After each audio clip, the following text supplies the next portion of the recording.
Fatality. Hey guys, how's it going? Dynamic Enter here.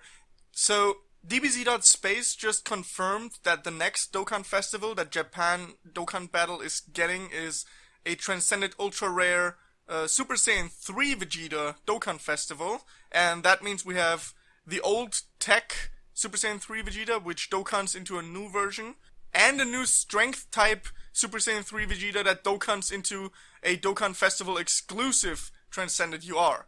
So the TEQ Super Saiyan 3 Vegeta actually keeps his Final Flash Supreme Damage Super Attack, but the Strength type has a new super attack called Gallic Blazer. So let's just have a quick look at this super attack animation, and then I'll be right back with my thoughts on these two new cards.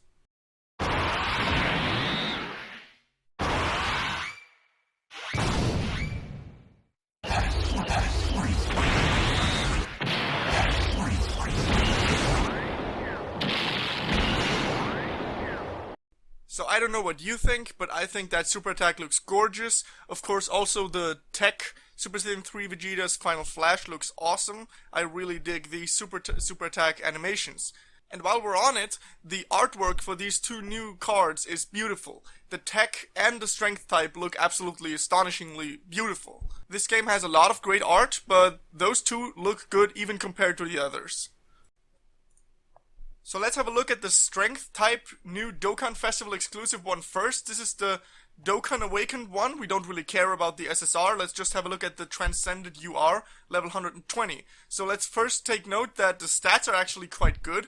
The attack stat is a bit lower than the Agility Super Saiyan 3 Goku, but it's a bit higher than the Strength Super Saiyan 3 Goku. So it's alright. The 12 key multiplier is 140, which is a decent number to be at. The leader skill is quite cool, 80% attack up for Strength type cards. You probably will still use Gogeta in almost all situations if you have him, but 80% attack up is a great card to use as a friend leader, for example. And of course we just saw the Gallic Blazer, which is an amazing looking super attack, and it actually has a high chance, I think it's 50% chance to stun. So if you know anything about Dokkan Battle, you know that stunning is very important. So this is a great feature to have for his super attack. So let's have a look at his passive. It's a bit iffy how to translate this, so there's two ways I read this. One of them is bad, and one of them is actually really good. However, I suspect it's the bad version, so that's a bit sad. So let's just have a look at what the translation says. It says, start from 7th turn, damage 80% reduced to receive. So what I interpret from this is that after 7 turns, the damage you receive is reduced by 80%. Now that sucks because most fights don't take 7 turns. So if that's his passive, it won't even activate. However, if his passive is for the first 7 turns, the damage is reduced by 80%, then that is amazing, because that's basically a much better version of Agility Golden Freezers. However, as said, I suspect it's the latter, so that's not really good, so it's a bit disappointing. In terms of links, he has what you'd expect from a Super Saiyan 3 card. He has Golden Warrior, he has Saiyan Warrior Race, Super Saiyan. He has Over in a Flash, which is translated as short-term decisive battle here. He has the limit-breaking form link, which links all the Super Saiyan 3 characters when they do a super attack, kind of like the Kamehameha link. And then, of course, he has the Transcended Ultra Rare link. So a lot of people on the subreddit have been disappointed in this card, and I can see why, because he doesn't really shift the meta at all. He doesn't really fit into the current top-tier teams, because he basically, I mean, he has Over in a Flash, but his damage potential is very low. He's mostly a defensive character. Whichever way you read his passive, it's a defensive character. So Over in a Flash is not as useful as it would be on an offensive character. On top of that, he's one of a lot of cards that have Over in a Flash in the Strength type meta. Like, if you think Super Saiyan God Goku has it, Gogeta has it, Strength Super Saiyan 3 Goku has it, and of course also Bootanks has it. So there's a lot of Over in a Flash cards in Strength, and you could conceivably make a cool monotype team out of it, but overall it's a bit disappointing. So let's just move on to the TEQ type now. So let's now have a look at the Dokkan Awakened version of the TEQ type Super Saiyan 3 Vegeta, which we got during the Super Saiyan 3 Goku Dokkan Festival.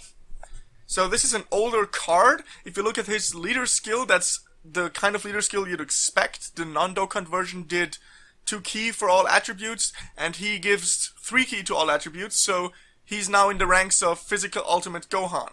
However, Gogeta's Rainbow leader skill is still the best out there, so if you have Gogeta, you won't find much use for this. So as I said earlier, his super attack is Final Flash, the same one he had as a non-Dokkan SSR. However, that Final Flash has the zoom out with the planetary destruction. It looks great, so I don't mind this. I actually like it when the Transcended URs have different animations for their super attacks, and not in the way they did it for Super Saiyan 3 Goku, where both of them got Dragon Fist.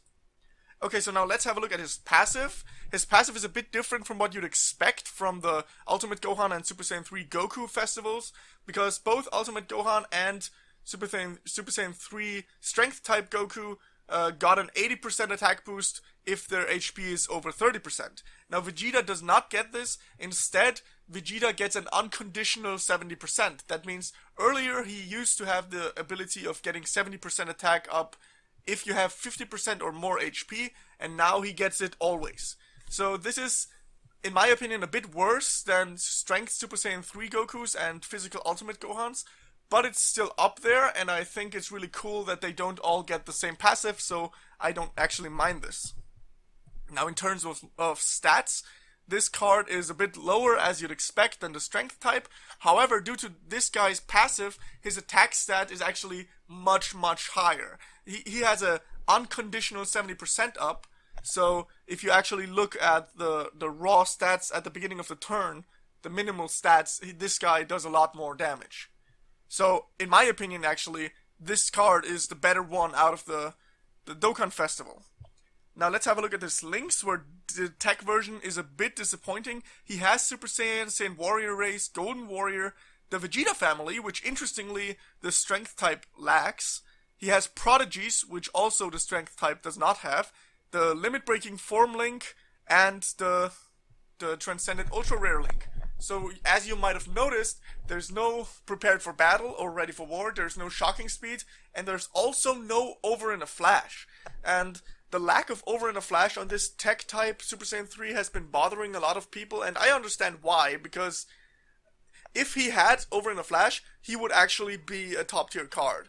As it is now, he's a decent subunit and you'll be glad to have him, but he's nothing out of the ordinary. He's not tier breaking, he's still quite a bit worse than the Strength type Goku, which a lot of people don't really like, because both Super Saiyan 3 Gokus are basically better than the Super Saiyan 3 Vegetas. Alright, that was this video. I'm quite hyped to see these new cards, even though they're not as strong as we thought they might be. Tell me your thoughts on these cards in the comment section below, and don't forget to like and subscribe to my channel for more videos like these, about Dokkan Battle, about Dragon Ball, and just in general. I'll see you in the next video that I'll make. Bye guys.